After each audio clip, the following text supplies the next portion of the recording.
Méditation de la communauté des disciples du Christ vivant en ce jeudi de la 27e semaine du temps ordinaire, année liturgique A. Évangile de Jésus-Christ selon saint Luc, au chapitre 11, les versets 5 à 13. En ce temps-là, Jésus disait à ses disciples : « Imaginez que l'un de vous ait un ami et aille le trouver au milieu de la nuit pour lui demander : « Mon ami, prête-moi 3 pains, car un de mes amis est arrivé de voyage chez moi et je n'ai rien à lui offrir. » Et si, de l'intérieur, l'autre lui répond : « Ne viens pas m'importuner, la porte est déjà fermée, mes enfants et moi nous sommes couchés, je ne puis pas me lever pour te donner quelque chose. » Eh bien, je vous le dis, même s'il ne se lève pas pour donner par amitié, il se lèvera à cause du sans-gêne de cet ami, et il lui donnera tout ce qu'il lui faut. Moi je vous dis, demandez, on vous donnera.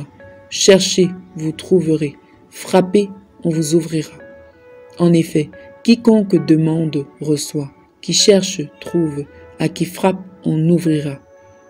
Quel père parmi vous, quand son fils lui demande un poisson, lui donnera un serpent au lieu du poisson, ou lui donnera un scorpion quand il demande un œuf?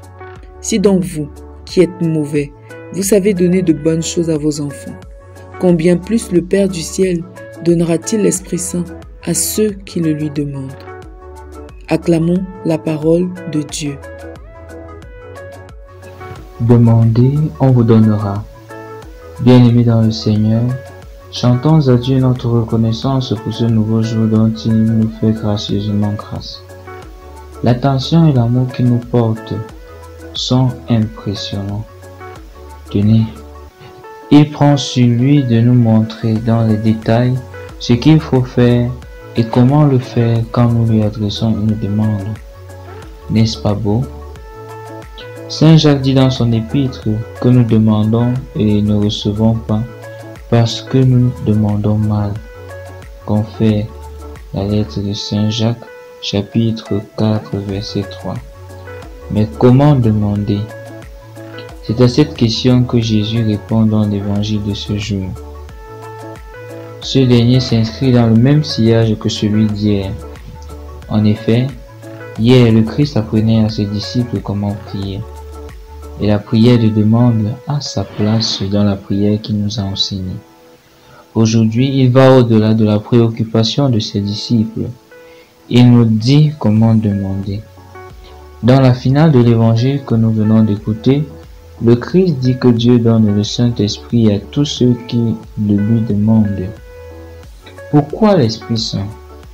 Bien évidemment parce que, comme nous le dit Saint Paul, c'est, je cite, « l'Esprit Saint qui vient au secours de notre faiblesse, car nous ne savons pas prier comme il faut. » Fin de citation. Confère Saint Paul apôtre dans sa lettre aux Romains, chapitre 8, verset 26. Il est alors clair que la première des choses que nous devons demander, c'est l'Esprit de Dieu. Malgré notre manière limitée de demander, Dieu nous l'accordera. Une fois que Dieu nous aura accordé son Esprit, celui-ci intercédera pour nous. Il transformera nos balbutiements en prières qui plaisent au cœur de Dieu. Il est donc important et même nécessaire de toujours demander l'Esprit Saint avant de nous lancer profondément dans notre prière. Pour que nous ressentions l'effet de cet esprit, il est important d'avoir un cœur pur, dégagé de toute rancune. Il est également important d'avoir une confiance filiale et audacieuse envers Dieu. Il est enfin important de rester vigilant pour ne pas se laisser distraire par le malin.